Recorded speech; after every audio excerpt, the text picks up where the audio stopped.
and committees need to conclude the report. We changed the cycle about 11 years ago. 11 years backward, we used to pass the source and then do the tax bill. But some of us realized that that was the wrong approach. You have to sort out the revenue side, then you focus on the expenditure side. So now as a Committee of Finance, we are handling the proposed tax measures for the next year's budget. And some of the tax measures being proposed, we find them that they are going to work against the government vision 2040, against the government development strategy and the 10-year goal strategy. For example, we want government to eliminate the mandatory requirement to deposit 30% for any tax clients who has dispute with Uganda Revenue Authority before seeking adjudication from TAT, that's the tax dispute organization. So because that prohibits, you find some companies could, URA can impose tax liability or a query amounting to 30 million shillings.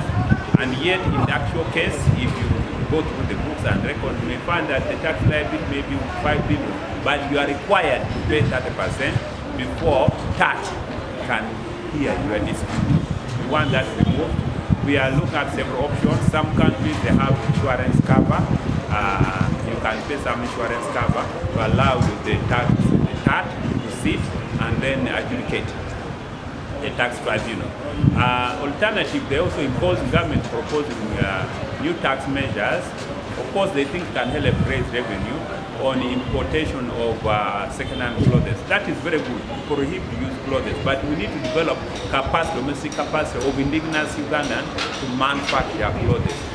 About 8 years ago, Kenyans, Tanzanians, Rwandese, Congolese used to flock this market because Uganda becomes sort of Dubai. People would come flying, buy imported goods, especially the textile, both brand new and used clothes, and they can sell in Kenya. Just concentrate on some of the things that we feel have not been mentioned. So I will start with sheet 2 of the paper that has been shared. Unfortunately, just noticed there are no pages, but it's sheet 2. Under the introduction of the 0.5% alternative minimum tax for companies that are loss-making. So what we wanted to add onto what has previously been mentioned or submitted is that this particular law, after its introduction in 2023, effective 1st of July 2023, at the time of drafting, it lacked clarity. One is that the law provides for a company that carries forward tax losses for a period of 7 years. So the question is it 7 consecutive years? Is it 1 year within the 7 years? So first of all, that clarity needs to be made in as far as the tax law is concerned. And secondly, if then the introduction of the 0.5% tax is coming in, it begs more reason to make sure that this provision is clarified. Then under excise duty,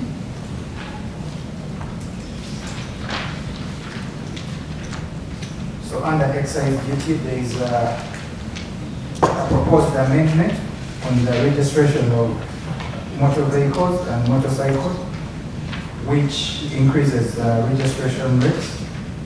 That's for the first-time registration of, specifically first-time registration of motor vehicles from 300,000, 500,000. So based on what we've seen from a government perspective, which is one out of the domestic revenue mobilization strategy, as well as what the reports from Ministry of Finance, there is an effort to make sure that our tax regime or system is made greener. So on that basis, in our view, we believe to encourage the companies that are producing electric motorcycles and those that have the engine combustion those that have the and say, okay, this is the maximum, then it becomes easier for everybody who is transacting to have the right expectations in terms of interest. In conclusion, we think that the current structure disincentivizes people who are transacting at a higher value. And for most of our people who are in agricultural produce, 2%, while strengthening land administration in order to improve compliance and support sustainable revenue mobilization. On the issue of stamp duty on motor vehicle and motorcycle registration, both at first registration and transfer, CSBAC feels that this stamp duty of 200,000 motor vehicles and 50,000 motorcycles should be approved because it provides an efficient and administratively manageable source of revenue. However, its implementation should be accompanied by strengthened vehicle registration and enforcement systems to ensure compliance and minimize informal ownership barrier. On the issue of excise duty on sugar, CSBAC feels that the proposed increase should be considered. A more gradual adjustment would raise revenue while limiting impact on household welfare, small businesses, and compliance.